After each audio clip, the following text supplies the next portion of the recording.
Dear Chichara, hello my friend, and welcome back to the Changeling's Call. We have a bit of a longer one today, chapter 14. It's about 14 pages, so get yourself something to drink and settle in and come with me to fictional medieval Ireland. So this is chapter 14, A Darker Dream. After consulting their maps, they determined that they could follow the river a little while longer until they came to a small mountain pass, which they would cross to get to the next town. If they kept a good pace, it would be 2 days of traveling to the next town and then another day to get to Ballyshannon. Finn was lamenting the choice to not bring the flying horses. He felt strongly that they could have kept them hidden or disguised them from the humans. Whenever he complained, Danny offered to carry him, but that only put him in a foul mood. "I think I may have an idea," said Aidan with an amused smile, as Finn grumbled incoherently. He made some bird-like sounds, and a few moments later a small grey bird appeared. He spoke to it, and it flew off. "How was the bird going to help Finn?" asked Shayla. "Just wait," he replied. "Help may come." About 20 minutes later they met with a handsome brown greyhound. Aidan spoke to her, and she lay down. "Finn, take a load off your feet. This kind dog has agreed to work for us in exchange for 1 fish per day." Finn looked at the dog doubtfully. "Surely it has fleas?" Aidan raised an eyebrow. "Surely you have magic?" Finn laughed. "I do!" He sang a funny little song and performed a complicated little dance, and a small black cloud of fleas emanated from the dog, then leapt away. "Oh, that is so gross!" exclaimed Danny, "but useful." Finn seated himself on the dog, and she rose. "I think you've got a good mount there, Finn, and a handsome one too," said Orla admiringly. Finn looked pleased. "Thank you, Aidan. You're kind for a fairy." They carried on in high spirits until the afternoon, when a little bit of mist in the air turned into rain. Unfortunately, neither Aidan or Finn had any weather magic, so there was nothing to do but keep going, as they became more and more drenched. When they came upon an outcropping of rocks that created a sort of shallow cave, they decided to make camp a little earlier than usual, because they were not likely to find another source of cover from the rain. They collected some wood, and Finn used his magic to dry it. Soon they had a roaring fire going, and Aidan created an invisible barrier to keep the heat in. Within 20 minutes they were mostly dry, though the girls' hair was still damp. Now their minds turned to food, but their packs were considerably lighter from having given most of their food to the people of Braid and Moor. All they had left was a few nuts and some dried fish. "Don't worry," assured Finn. "I can always find a mushroom in any woods." He disappeared into the rain. Orla sighed. "I guess we'd better look for food too. Ugh, I just got dry." "Wait," said Danny. "I wouldn't bother. You won't find any more nuts this time of year, and the only thing else in these woods would be poor man's lettuce." "Then I'll find some lettuce," she said, trying to sound cheerful. "Let me ask someone," suggested Aidan. He made absolutely no sound, but suddenly a deer appeared. She stood completely still as Aidan looked at her. "All right, I know where to find some. Orla, I can get it. I'll be right back." He returned a few minutes later with 2 handfuls of bright green leaves that did look like a weedy version of lettuce. A short time later, Finn returned with a treasure trove of mushrooms in his hat. "Wow," marveled Danny appreciatively. "You wouldn't think dried fish mushroom leaf soup would be appealing, but this smells delicious." They fell silent for a while, except for occasionally praising Finn's cooking skills and his uncanny ability to always find the best mushrooms. With the warm fire and the rain falling outside, it was very cozy and peaceful. Orla wondered if there had ever been a mixed group of Fae and human friends like this before. They certainly got on just fine with one another. After cleaning up, they looked to their maps again, and Danny told them what he knew of the next village on their route. "Barna is a coastal village," he explained. "So while they're also a fishing people like the last village, they go out on much more substantial boats than the ones that were stolen from the folk at Braid and Moor. Because they trade with nearby townsfolk who come to their port, they have a small merchant class, so you'll find many people living more comfortably." "Sounds like people who may not be in need of our help," said Orla almost regretfully. "Oh, you never know," said Danny. "Everyone has something going on." With full bellies and the warmth of the fire, most of the party fell asleep earlier than they usually would. Before long, Orla and Aidan were the only ones left awake. He moved to sit closer to her. Every time he came close to her, she had the odd sensation of wanting to increase and decrease the distance between them. He was so kind and helpful to her and smelled so pleasant, but he made her anxious. It was like when you see a wild horse. You want to befriend it, stroke its elegant neck, but you don't dare approach. "A horse? What is wrong with me?" she thought, bidding her mind focus on the quest. "I have to confess something," he said softly. Orla's heart pounded. Was he going to say he was falling for her? When you left your home, it triggered an alarm in Titania's castle. I was tasked with following you and making sure you found safe passage to our realm. Titania knew where you were at all times. I watched you through the veil with a special tool that I could have used to make an emergency door if needed, but you didn't need my help. Are you serious? Is that why you appeared in my dreams? Aiden looked sheepish. I'm sorry, I was fascinated by your bravery and I just wanted to get to know you more. I couldn't do that on my side of the veil. I'm not a very skilled dreamwalker, but it's easier to enter someone's dreams when they're vulnerable. And your whole world had changed. I took advantage, and I'm sorry. Orla ignored his apology. So when I came through with Danny and Finn, and all those fairies were there with Titania, that wasn't a coincidence? Aiden laughed. As much as the court does love a midnight picnic, they wouldn't have done it in the middle of nowhere without good reason. They were celebrating your return home. Orla drew another conclusion, and her heart sank. So you're only here with us on Titania's orders, making sure that dumb humans don't get hurt. Or rather, making sure I don't get hurt. I suppose they don't care about Danny and Shayla. Aiden looked wounded. Not at all. Orla, I didn't even know about the quest until you told me you were leaving. I was on my way to ask you to go spend more time with me. I like you. Orla was surprised to see his cheeks coloring. She remembered that he was the youngest of his kind except for her. Had he never taken a lover? This side of him was rather endearing. She had never seen him be vulnerable in any way. I like you too, Aiden. She smiled at him and clapped her hand on his shoulder. He looked at his shoulder. What does that gesture signify? Is it a sign of friendship? She laughed. Yes, friendship. Aiden looked disappointed. I would prefer the kiss on the cheek, just so you know, for the future. Orla turned away so he wouldn't catch her blushing this time. Good night, Aiden, and I forgive you for spying on me. Ha, thank you. Good night, Orla. She fell asleep happily fantasizing about what might have happened if she had been more bold. The next morning, the party was happy to see that the rain stopped and the clouds had mostly cleared out. The woods rang with birdsong and fat bees buzzed over the flowering clover. Finn mounted the dog, which he named Bonnie, and they got an early start. Their goal was to make it to the mountain pass before the day's end, which was a little more than halfway to the next town.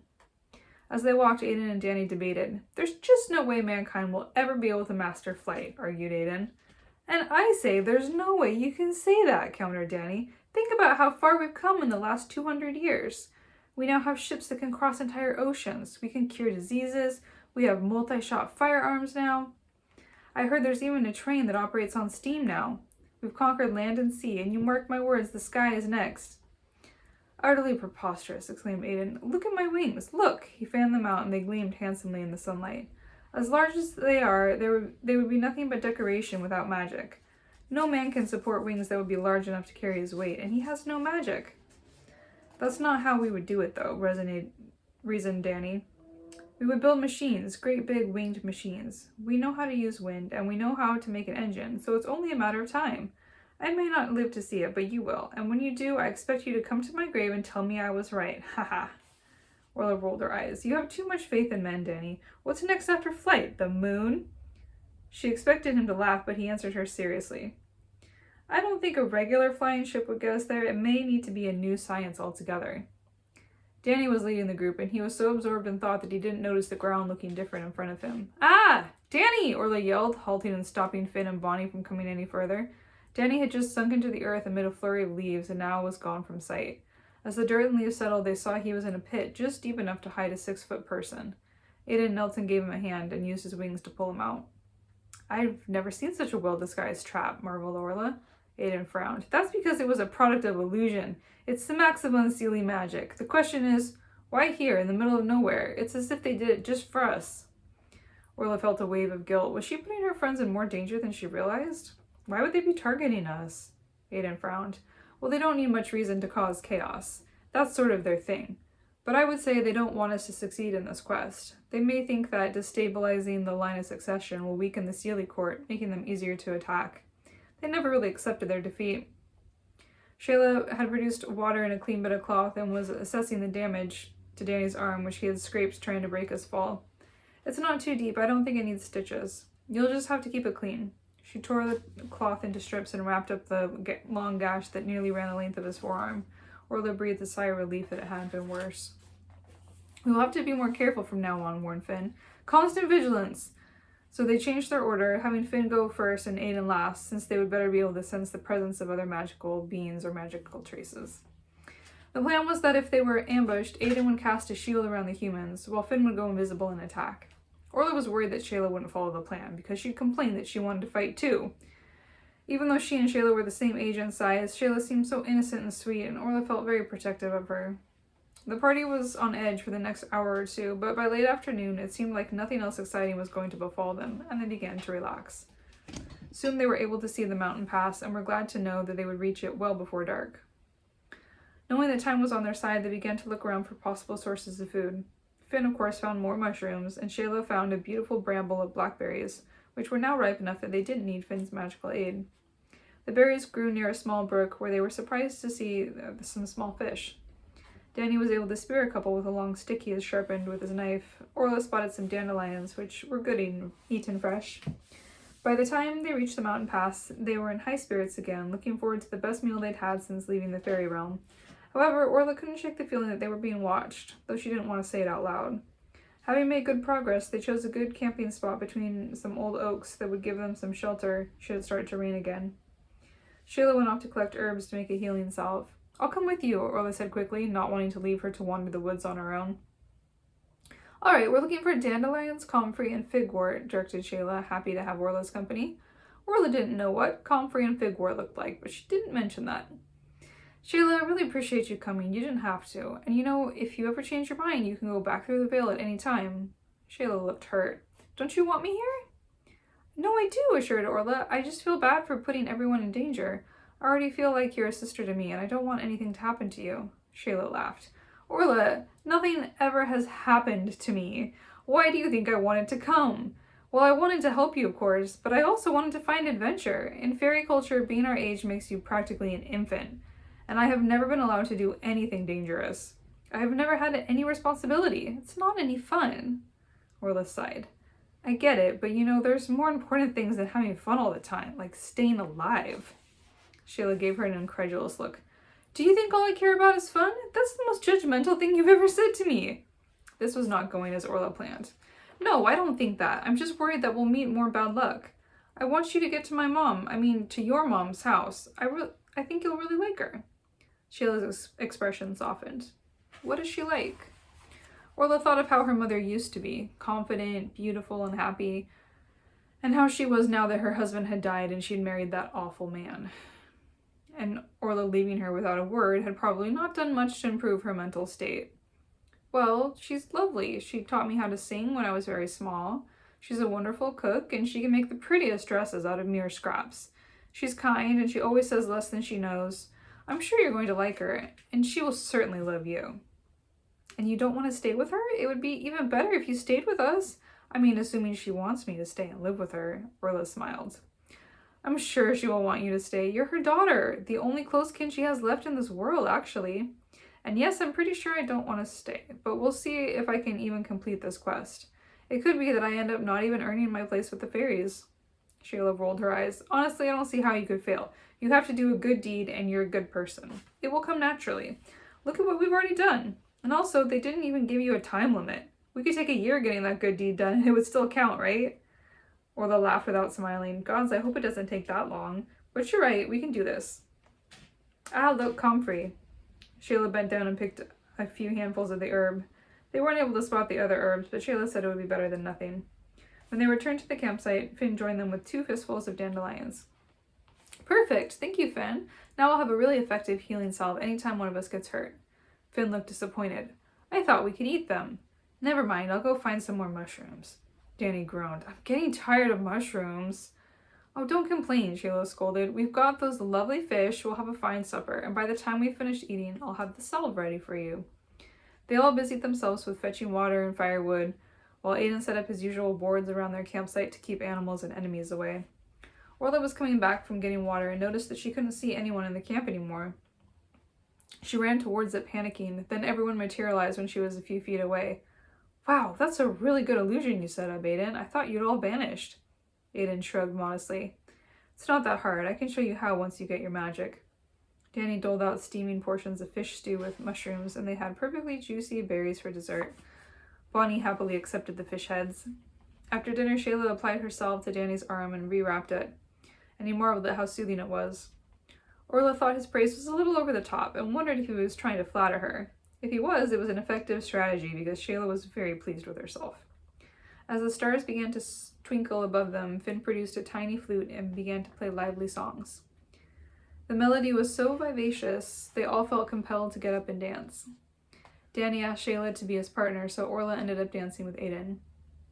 Bonnie capered about, excited that everyone was in a playful mood, even though nobody was really playing with her. Eventually, she lay down beside Finn and he gave her occasional pats between songs. After a while, Finn grew tired of playing and put his flute away. Not wanting to be the last one awake with Aiden again, Orla bid everyone good night and curled up next to the now sleeping Bonnie. Shayla joined her. She fell asleep to the sound of Finn and Aiden swapping stories. She was in a strange place, and it was pitch black. There was a light rain falling and a terribly strong wind. A tall, beautiful woman with long red hair stood before her. She could see that the woman must be rich because her robes were very fine. She had deep blue eyes and a few freckles on her fair skin, and her face was so pretty and delicate she almost looked like a fairy. Then Orla noticed she was wearing the brooch of Terra. This must be the High King's daughter, Bridget. Something was wrong with her, though. She looked like she was in a trance, and she was walking alone at night. Which couldn't be right. "Your Highness, where are you going?" But it was as if Orla wasn't even there. Starting to panic, Orla looked around for someone to help, but there was no one nearby. Bridget kept walking, with a blank face, away from the stone building to their back, which must be the king's castle. "Princess, please stop!" Orla ran towards her, trying to get her attention, but Bridget only picked up speed. Nearly running, Orla caught up to her and tried to grasp her arm, but Bridget deftly twisted away without even looking at her, then broke into a run. Orla began running to keep up, then noticed that they were headed straight for a ravine. The bottom of the ravine held a river, but it was too shallow to break a fall from that height. "Bridget, stop!" Orla screamed, but the sound was nearly entirely swallowed by the wind. She stopped running and watched in horror as Bridget ran off the edge of the ravine. Her robes and cloak caught the wind, and she seemed to fly for a moment. Orla held her breath, wondering for a moment if maybe she had powers, if she could actually fly. But then she dropped like a stone, out of sight from where Orla stood. "No!"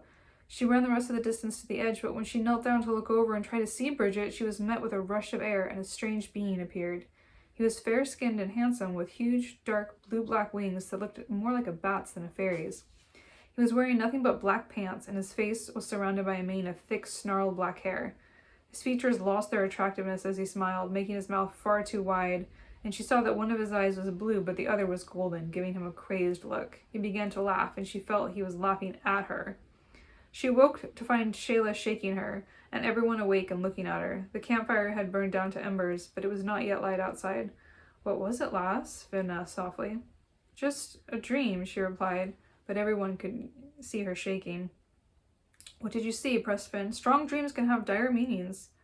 The last thing Orla wanted to do was relive what she just dreamed, but she thought he had a point since she had learned that dreamwalking was a real thing. "I was outside the High King's castle and Princess Bridget was there, but she was strange, as if she was in a trance. She walked toward a cliff, and when I tried to stop her, she ran. She ran off the edge. I couldn't stop her.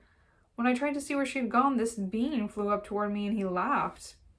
Finn looked at Aiden. "Sounds like your friend is up to no good." Aiden scowled. "He's not my friend. Not anymore." Orla's jaw dropped. "You know this person?" Aiden looked worried and embarrassed. "I used to, when I was younger. I would leave home sometimes and meet up with people I knew my parents wouldn't like. I guess you could call it youthful rebellion. Colm was always up for playing exciting tricks on people, whether they were fae or human. Then one day he took things too far and I realized what an ass he is. I told him I didn't want to go imping with him anymore, and he didn't take it well. We haven't spoken since. That was years ago. If he's after killing the princess, it may be hard to stop him." "Well, we have to," Orla said emphatically, "but do you think this is a real threat to worry about?" Finn nodded. "I think it is real, lass, and I'll tell you why. I think the Unseelie are sending you a message. The princess is next in line to the human throne, and you, dear, are next in line to the Seelie throne. I think it will be done to scare you, to keep you in the human world, and make you give up your quest." Shayla hugged Orla, and they were all silent for a moment. "I think this means we have to change course then," Orla said slowly, "but we need a plan. I don't want any of you getting hurt."